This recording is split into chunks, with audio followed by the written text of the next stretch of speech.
नमस्कार, जय जगत सत्यमेव जयते। मैं डी संतोष कुमार उड़ीसा बरहमपुर से बिलोंग करता हूँ। मैं पूरी देश में सत्यमेव जयते, वसुधैव कुटुंबकम एंड अखंड भारत का प्रचार प्रसार कर रहा हूँ पिछले 7 साल से। अभी 2.5 साल से नौकरी छोड़कर पूरा डेडिकेटेडली इसको प्रमोशन कर रहा हूँ। और इसी संजोग से मैं आज भुवनेश्वर स्थित जो इंदिरा गांधी पार्क में वहाँ पे आके पहुँचा हूँ। और मैं यहाँ पे सत्य न्यूज़ से जो सत्य भाई जो है, देखिए कितना कॉन्फिडेंस है। मैं सत्यमेव जयते के प्रचार प्रसार कर रहा हूँ और यहाँ पे इंदिरा गांधी पार्क में सत्य न्यूज़ से सत्य भाई ही आ गए हैं, जो कि सत्य का जागृत करने के लिए। अभी मान लीजिए ये जो सत्य का महत्व जो है, मैं पूरी देश में 7 साल से घूमा, सब लोगों को पूछा कि दुख का कारण क्या है, कोई कैसा बोला, लेकिन सही में जैसे देखा जाएगा दुख का कारण यही है, पारिवारिक हो या कोई कर्म क्षेत्र में है, जो सरल विश्वासी लोग हैं अपने अधिकार खो बैठते हैं। और जो निष्ठुर कपट लोग हैं अपना अधिकार होते हुए या ना होते हुए भी सरल विश्वासी लोगों का अधिकार को झपेट लेते हैं और दादागिरी करते हैं, जिसकी वजह से तो अभी मुद्दे में क्या आ गया, अधिकार खोने से पाने से ही दुख का कारण बढ़ता है। तो हमारे जो अधिकार, छोटी सी अधिकार अगर हमसे छीन लिया जाता है तो हम कितना दुख होकर प्रशासन मीडिया वाला कितना कर जाते हैं। ये हर एक घर में प्रॉब्लम आ रही है, इसलिए अशांति बढ़ रही है, एक घर टुकड़े टुकड़े हो जा रहे हैं। तो वो उसका कारण क्या है, अधिकार कहाँ पे है, सत्यमेव जयते। जो जैसे मैंने पूछा 7 साल में सत्यमेव जयते का प्रोनाउंसिएशन करो, तो बहुत लोग बोले सत्यमेव जयते, मतलब किसी का प्रोनाउंसिएशन में आज तक क्लियर नहीं है। तो बोला कि मैं पूछा सत्यमेव जयते कहाँ पे लिखा हुआ है, सब लोग पासपोर्ट बोले, लेकिन पासपोर्ट में एयरपोर्ट जाते हैं, लेकिन कोई ऐसा नहीं बोला कि एक मुद्रा का जो कॉइन है उसमें भी लिखा है, क्योंकि एक भिखारी 1 रुपये से लेकर करोड़पति करोड़ रुपये का ट्रांजैक्शन होता है। और हम लोग बचपन में हेड एंड टेल खेलते थे, लेकिन कभी ये नहीं देखा कि सत्यमेव जयते वहाँ पे लिखा है। मतलब बोलना चाहता हूँ, आज के जो युवा पीढ़ी, आज का जो जनरेशन, हम आने वाला इंडिया डेवलपमेंट के लिए सोच रहे हैं, लेकिन हमारा लिसनिंग पावर, हमारे देखने की शक्ति, देखकर समझने की शक्ति, सुनकर समझने की शक्ति इतना कम हो गया है।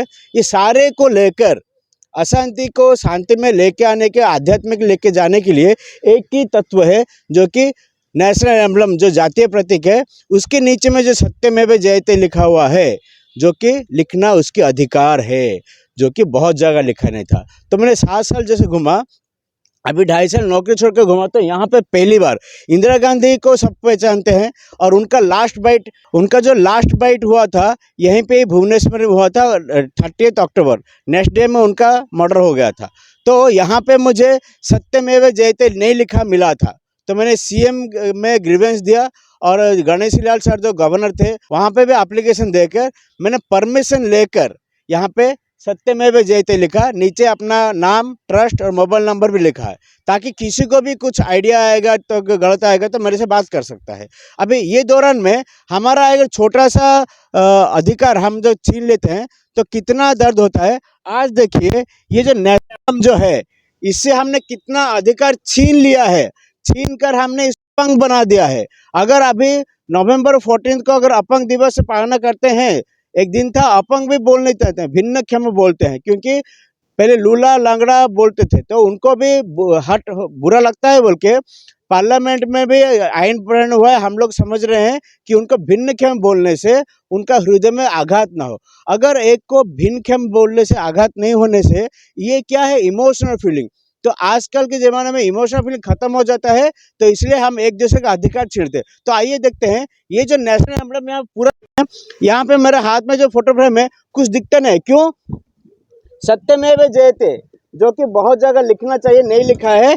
तो देखिए यहाँ पे तो नहीं लिखा था, नया पार्लियामेंट जो इनाग्रेशन हुआ है उसमें नया नेशनल एम्बलम में वहाँ पे भी नहीं लिखा हुआ था, तो वहाँ पे भी मैंने एप्लीकेशन दिया है, पार्लियामेंट में, सुप्रीम कोर्ट में, पीएम ऑफिस में, होम मिनिस्टर ऑफिस में, प्रेसिडेंट मैडम के ऑफिस में दिया हुआ है। दूसरी बात है, जब मैं घूम घूम के बड़ोदरा में न्यूज़ कर रहा था, बड़ोदरा का जो न्यायालय है, जैसे पीएम सर नया पार्लियामेंट में जो नेशनल एम्बलम का उद्घाटन किए, सब लोग ने क्रिटिसिज्म बोले कि शेर का मुंह खुला है, हिंस नहीं दिख रहा है। तो इसकी वजह से वो जो बड़ोदरा में वो शेर का मुंह बंद कर लिए, और जो सत्यमेव जयते नीचे लिखा रहता है उसको लाके बीच में लिख दिए। मतलब कोई कैसा भी यूज कर रहा है। तो जब मैंने पूछा तो सब लोग बोले कि इसका जैसे कोई स्टैंडर्डाइजेशन नहीं है, कोई कैसे भी यूज़ करता है। मैंने मन में आया क्यों ना मैं 3 जनवरी यहाँ पे मैंने 22 दिसंबर 2022 को लिखने के बाद में 3 जनवरी 2023 में दिल्ली जाकर वहाँ पे मैं लिखा standardization of national emblem to avoid the misuses and criticism. तो मिसयूज क्रिटिसिज्म करने सॉल्यूशन भी दिया, कहाँ कहाँ पे हुआ है वो भी बताया। सॉल्यूशन में ये बताया G20 2023 में प्रेसिडेंटशिप ओनली इंडिया को मिला हुआ है, 2024 में दूसरे कोई कंट्री को चला जाएगा। तो इस G20 में हर क्षेत्र में हमारा उन्नति हुआ है, कर किए हुए हैं। तो मैंने जनवरी महीने में ही एप्लीकेशन दिया था PM ऑफिस में, प्रेसिडेंट ऑफिस में, पार्लियामेंट में कि G20 अंतर्गत एजुकेशन डिपार्टमेंट में स्किल डेवलपमेंट के तहत अगर हर एक स्कूल एजुकेशन सेक्टर में ऐसे डिबेट ड्राइंग कंपटीशन होता है, मैं कुछ नया नहीं करने वाला हूँ, मैं जस्ट नया इसलिए करने वाला हूँ कि नेशनल एम्बलम टॉपिक देकर अगर अब हम ऐसे डिबेट ड्राइंग करेंगे, बच्चे पढ़ेंगे, लिखेंगे, बोलेंगे।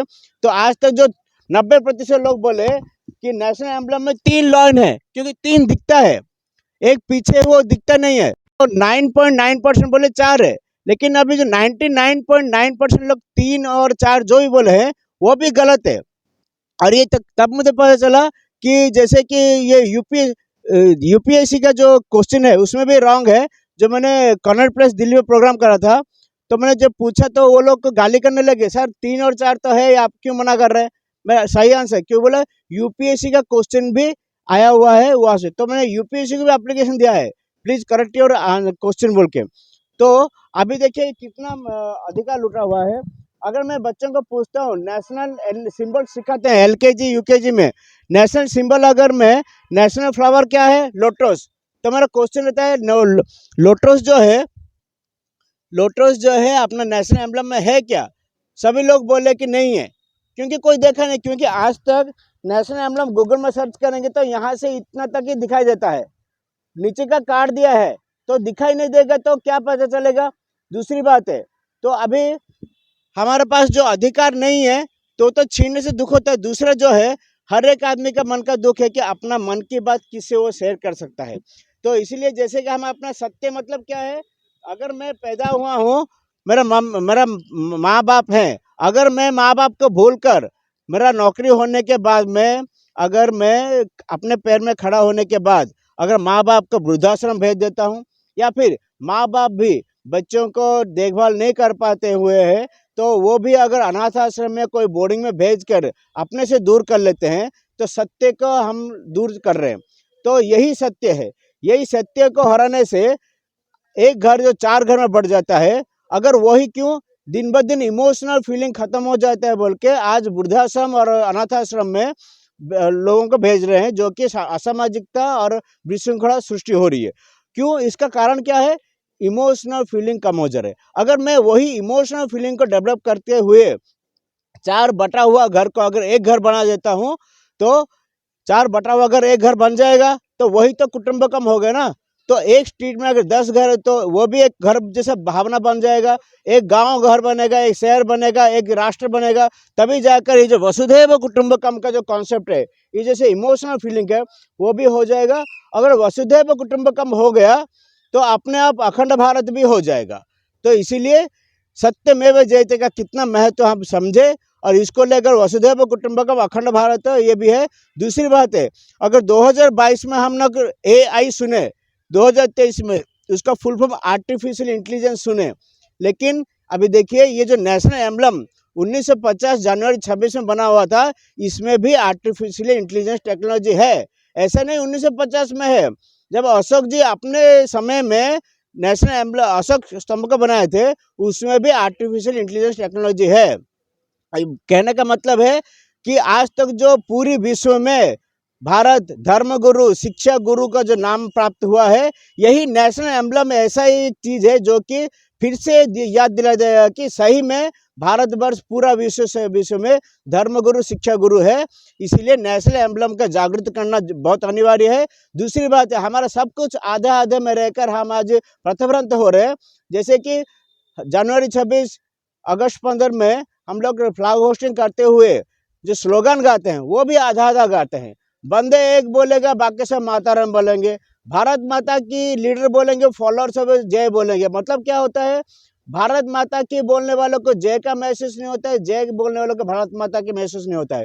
इसलिए मैं आज सत्य न्यूज़ 24 के तहत ये पूरा उड़ीसावासी, भुवनेश्वरवासी, उड़ीसावासी और पूरा देश और पूरा सरकार को रिक्वेस्ट करता हूँ, आने वाला 26 जनवरी में वंदे मातरम लीडर बोलेंगे, उसको सुनते हुए पूरे फ्लोर वंदे मातरम बोलेंगे, भारत माता की जय, और साथ में सत्यमेव जयते का भी स्लोगन का मान्यता होगा, तब जाकर भारत में सत्यमेव जयते की प्रतिष्ठा होगी।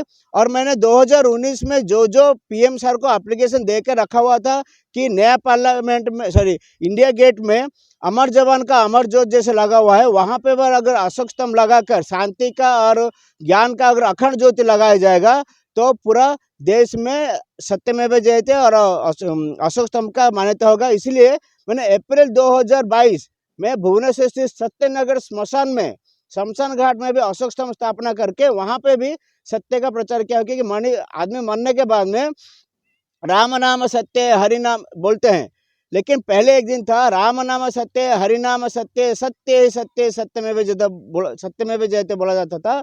आज हमारे पास अज्ञान रूप का अंधकार है, समय नहीं है बोल के एक राम राम बोल रहा है तो दूसरा राम नाम बोले, दूसरा सत्य बोल रहे हैं, तो ये भी हो सकता है।